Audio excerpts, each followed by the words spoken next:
Luc Hervenaz, bonjour. Bonjour, vous êtes Brigitte député Nouvelle Gauche du Val-de-Marne. Christophe Castaner a dit que des maires PS de La République En Marche pourraient soutenir des candidats PS plutôt au municipal.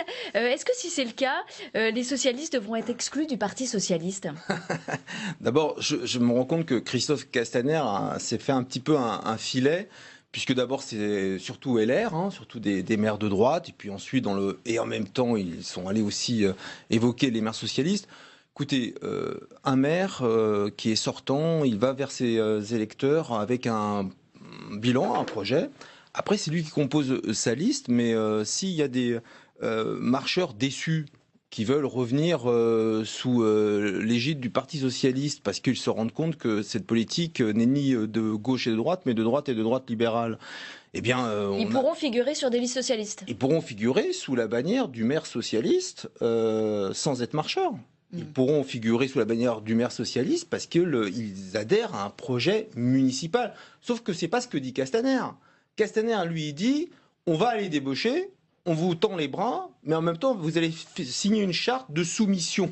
Je crois qu'il inverse un peu. Ils aiment bien la hiérarchie des normes, les marcheurs. Ça marche pas tout à fait comme ça. Il a été maire, je crois, Monsieur Castaner. Il sait très bien comment on fait une liste avec un projet où on épouse un projet municipal. C'est pas de la carabistouille. Mais alors, qu'est-ce qu'on fait? On quitte le PS si vous voyez qu'il y a un candidat que La République En Marche soutient, un candidat PS? Hier, j'avais un échange assez franc, comme à chaque fois, avec Olivier Faure. On évoquait tous les deux le calendrier des européennes, mais aussi des municipales. Le Parti socialiste a beaucoup de maires sortants, et de bons maires.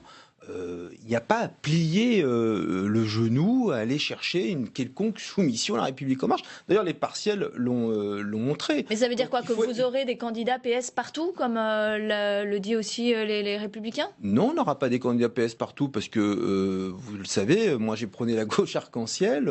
Il y aura parfois des maires écolos, soutenus par des socialistes, des maires communistes, soutenus par des socialistes, des maires radicaux.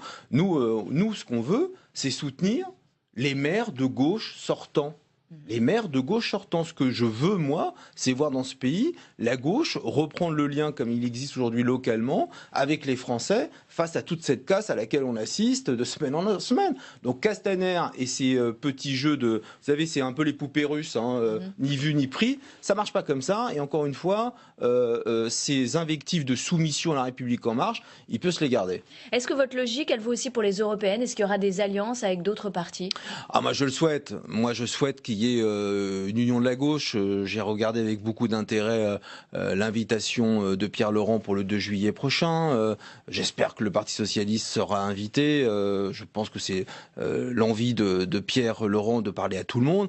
Voilà, il faut voir si on a des bases communes. Si on n'y arrive pas, on n'y arrive pas. Mais il faut essayer de regarder quand même ce qui peut nous souder sur une Europe sociale et politique. Vous parlez du PC, vous parlez pas de Jean-Luc Mélenchon, pas d'alliance avec la France Insoumise? Moi, je ne parle que de la gauche et je parle de ceux qui ont envie de faire cause commune avec nous et qui ne sont pas dans un autre rapport que celui de tordre le bras.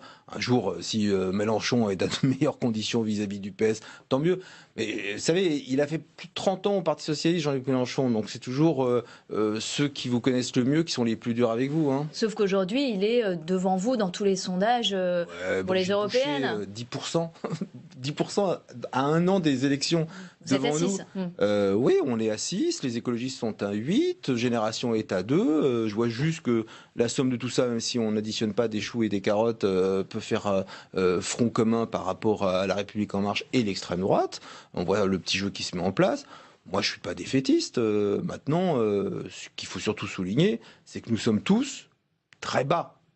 Et donc, à partir du moment où on fait ce constat où toute la gauche est très basse, ce serait quand même plutôt intelligent de chercher, plutôt que de jouer la pièce de théâtre du toujours vu qui est le plus riche que l'autre, d'essayer de trouver un front commun et de faire cause commune. Moi, j'y crois. Moi, j'ai porté ça dans le Congrès. Aujourd'hui, ma ligne est minoritaire au sein du Parti socialiste, mais pour autant, je continuerai à porter cette voix. Cause commune, mais vous prenez vos distances quand même avec la France Insoumise, alors que vous souhaitiez, vous, être dans la marée populaire du 26 mai, alors que c'est la France Insoumise qui avait initié ça. Le Bureau national a pris une décision. On a souffert un peu des distorsions des uns vis-à-vis des autres, de faire un peu n'importe quoi. Je sais qu'aussi la presse, c'est normal, regarde un peu, est-ce que le PS est en train de mourir ou pas. Moi, je ne crois pas à tout ça. Donc la première des choses, c'est d'être rigoureux avec des décisions collectives. Après, je peux aussi émettre un avis. J'étais pas content qu'on n'y participe pas. Mais pourquoi vous souhaitiez y participer alors que justement vous n'êtes pas proche de la France Insoumise?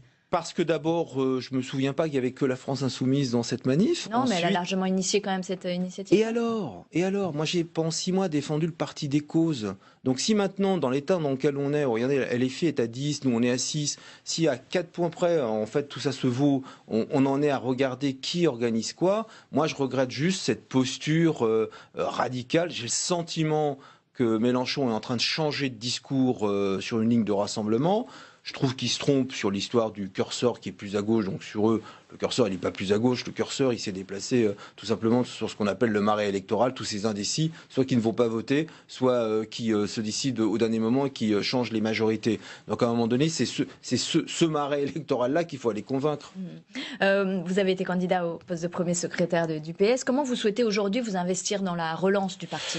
Écoutez, déjà comme membre du bureau national, membre du conseil national, je serai ce week-end au conseil national, évidemment, et puis je vous l'avais dit, moi j'ai porté un texte d'orientation, je renie rien de ce que j'ai défendu dans les départements de France et dans le parti. J'ai rassemblé de nombreux femmes et hommes de tout horizon, des cadres, des maires, des parlementaires. Moi je vais mettre en place, parce qu'il faut être sur le fond maintenant. Vous savez, il y a quelques jours, on m'appelait pour commenter les uns et les autres au bureau national. Ça, c'était des journalistes, des confrères à vous, ça m'intéresse pas. J'ai pas envie d'être un commentateur. Et donc, être dans l'action, faire des propositions, ça passe par ce club politique que je vais lancer le 29 septembre prochain. Voilà la date. À Marseille, avec les amis, autour d'une première table ronde, d'un premier atelier sur l'Europe, les migrants. C'est un courant dans le Parti socialiste ? Non, c'est un club de travail, un club qui participera à porter des contributions, des propositions. Parce que c'est exactement ce qu'est en train de faire Olivier Faure en demandant aux militants, aux sympathisants qu'il appelle les engagés de venir cotiser 1 euro et de participer à c'est pas antinomique. Moi, je vois bien l'état de nos forces actuelles dans nos fédérations, où parfois certaines fédés sont quasiment vidées de tout militantisme, mais c'est pas antinomique. Mais encore une fois, moi, c'est une pierre, une contribution à la réflexion. Je pense qu'il faut qu'on revienne au fond. Je pense qu'il faut qu'on se mette au travail et qu'on dise ce qu'on pense sur le logement. Je ne sais pas si on en parlera, quand on voit qu'on est en train de détricoter la loi SRU en pleine soirée, quand on vote un amendement où après on dit aux députés pourquoi vous n'étiez pas là sur le glyphosate à 2h moins quart du matin, enfin, tout ça, à un moment donné, sur ces grands sujets qui concernent nos compatriotes et qui les intéressent, il faut aussi que quand on est en responsabilité politique, on puisse rassembler des intellectuels, rassembler des... Bon, l'idée, c'est de faire un projet. Est-ce que François Hollande, il vous gêne dans cette entreprise? Pourquoi il me gênerait? Il fait beaucoup de médias, il occupe beaucoup le terrain, il reparle de l'inventaire. Est-ce que vous n'avez pas fini avec cet inventaire D'abord, des années Hollande? L'inventaire, c'est le Parti socialiste qui le fera. On ne peut pas être jugé parti, sinon c'est un peu compliqué. Je comprends par contre que le président Hollande ait voulu faire ce livre, puisque en fait, vous aurez remarqué, vous êtes une observatrice aguerrie, qu'aucun de ses ministres, et encore moins de ses premiers ministres, puisque l'un d'eux est même parti à La République En Marche, ne défend le quinquennat précédent. Donc il y a une obligation de résultat de la part de François Hollande de faire lui-même le job. Bon, ok. Après, moi, je vais vous dire, et je vais être très franc, si on doit assister, ma génération, moi qui ai, entre guillemets, survécu au Parti Socialiste, aux élections législatives, si je dois assister pendant des années, au moins pendant 2 ans, à des interviews, des papiers sur est-ce que François Hollande revient, qui viendrait à empêcher le travail de reconstruction que je viens d'évoquer. Je pense que... Enfin, on commande juste le fait que François Hollande, lui, fait parler de lui. Si François Hollande veut être... C'est pas lui qui vous empêche. Si François Hollande pense à 2022... le monde, il paraît qu'il a changé, le logiciel politique aussi, ce serait bien qu'il le dise vite, qu'on sache ce qu'on doit savoir. Voilà, moi, j'ai pas envie de revivre l'épopée. Qui dit si oui ou non il a envie de revenir? L'épopée Lionel Jospin, est-ce qu'il revient, je reviens pas, Vous lui demandez de se prononcer? Oui, je pense que c'est le moindre des respects que l'on nous doit et qu'on doit à ma génération qui essaie de reconstruire le parti, de pas avoir justement quelque chose d'à côté. Voilà, moi, je fais pas un appel à François Hollande en termes de candidature, c'est pas ça. Hein. Je dis juste aujourd'hui, les Français, moi en particulier aussi, on veut juste un discours de vérité. On va écouter Julien de Normandie sur le projet de loi Élan auquel vous faisiez référence il y a quelques instants.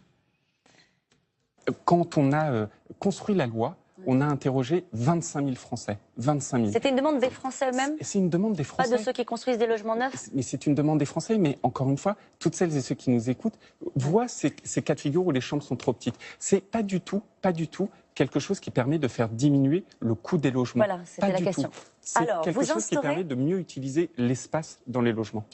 Est-ce qu'elle va dans le bon sens, cette loi, Hélène ? Vous savez, Julien de Normandie, j'ai beaucoup de respect pour le ministre. Il a interrogé 25 000 Français pour détricoter le logement social en France. Moi, j'ai interrogé 50 000 Français, c'est tous les jours. Ce sont les habitants de ma commune dont j'ai été le maire qui me demandent encore aujourd'hui des logements, et les habitants de Vitry-sur-Seine dont je suis aujourd'hui le député. Donc, il suffit pas de nous sortir, voilà, j'ai fait une enquête, 25 000, tout ça est ridicule. On est en train d'assister à quoi ? À la casse du logement social, vente à la découpe, avec un gouvernement qui finalement a écrit une loi sous la plume des lobbies. La plume des lobbies. Voilà, donc aujourd'hui, on est en train de vous avez vu sur la loi sur le littoral, ils sont un petit peu reculés. On est en train de parler de renoncement à la mixité sociale. C'est ça qu'il y a dans la loi Elan. Tous les projets de renouvellement urbain qui portaient cette idée-là, tout ça vole en éclats. La loi de solidarité urbaine, la loi SRU, vole en éclats. Écoutez, il y a juste ce qu'on appelle des commissions intercommunales du logement. Elles existent aujourd'hui partout. Et vous avez des communes qui ont plus produit de logements sociaux, contrairement à d'autres. Et on va les loger où, les gens qui ont besoin de logement social ? On va les loger toujours dans les villes qui sont les plus vertueuses. Ce qui est en train de se passer, mais les Français vont s'en rendre compte. Et je pense qu'ils sont même en train de s'en rendre compte.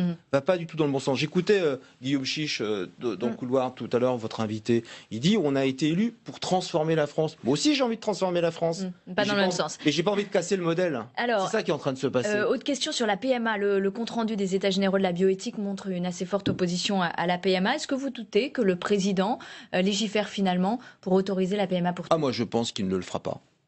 Je pense qu'il n'ira pas. Depuis le début, d'abord la volte-face faite à Marlène Schiappa qui avait annoncé chez votre confrère Bourdin que cela se ferait tout de suite dans les 48 heures, il y a eu rétropédalage. Ensuite, on nous a dit qu'on confiait le dossier aux sages de la bioéthique. Voilà le résultat que vous énoncez, vous avez raison. Ça ne se fera pas. De toute façon, à partir du moment où vous allez au Collège des Bernardins avoir le discours que vous avez, vous voyez les pressions religieuses, faut arrêter de prendre les gens pour des imbéciles. C'est une reculade sociétale, mais parce que Macron est un conservateur de droite libérale. Donc il s'est fait élire en promettant monts et merveilles à un peuple de gauche qui a cru, qui se rend compte qu'il s'est fait arnaquer. Et aujourd'hui, vous me questionnez, la PMA, elle n'arrivera pas. Et moi, je regrette une chose, c'est que dans la dernière niche parlementaire, le 17 janvier dernier, nous aurions pu, nous, le groupe socialiste, déposer le texte. Je défendais ce sujet-là. On m'a dit, on fera ça plus tard, parce que nous étions co-porteurs avec Olivier Dussopt. C'était au moment où Dussopt nous trahissait pour partir à droite. Et j'aimerais bien aussi que les socialistes aient un peu de courage voilà, sur ces questions-là. Je voudrais juste vous faire écouter François de Rugy, le président de l'Assemblée nationale, qui s'exprime au sujet du burn-out. Ce n'est pas un fonctionnement normal d'une assemblée, ni en France, ni dans d'autres pays d'Europe et du monde. Pourquoi ça se passe ? Il se passe que, moi j'ai dit, il faut mettre de l'ordre dans l'ordre du jour. Pourquoi mettre de l'ordre dans l'ordre du jour ? C'est parce que on n'a pas été assez réaliste, notamment du côté du gouvernement, puisque c'est le gouvernement qui définit prioritairement l'ordre du jour en France, le gouvernement n'a pas sur été assez l'inscription réaliste. des textes. Et sur l'inscription de textes qui ont un grand nombre d'articles. La loi logement, qui est actuellement en débat, 66 articles, 3000 amendements. Alors ça, les 3000 amendements, ce n'est pas le gouvernement qui en est responsable. Et donc, j'ai aussi dit aux groupes parlementaires, à chacun d'être raisonnable. Il n'y a pas besoin, pour améliorer cette loi, pour l'enrichir, de 3000 amendements. Il y a un problème de rythme ou c'est parce qu'il y a trop d'amendements déposés par la majorité ? Non, alors prenons les choses en l'ordre. D'abord, il y a un problème de la part du gouvernement qui, sur l'année écoulée, a laissé passer des nappes entières sans beaucoup de textes. Et puis là, on arrive, depuis la loi Asile Immigration, sur une succession de textes extrêmement importants. On est en train de parler de choses vitales pour le quotidien, mais on le fait à la schlag. Donc... on va pas faire pleurer dans les chaumières. Je connais le populisme ambiant. On va dire ces salauds de députés, arrêtez de vous plaindre, mettez-vous au boulot. Bon, on bosse depuis 17 jours, H24, matin, midi et soir, week-end inclus. D'accord.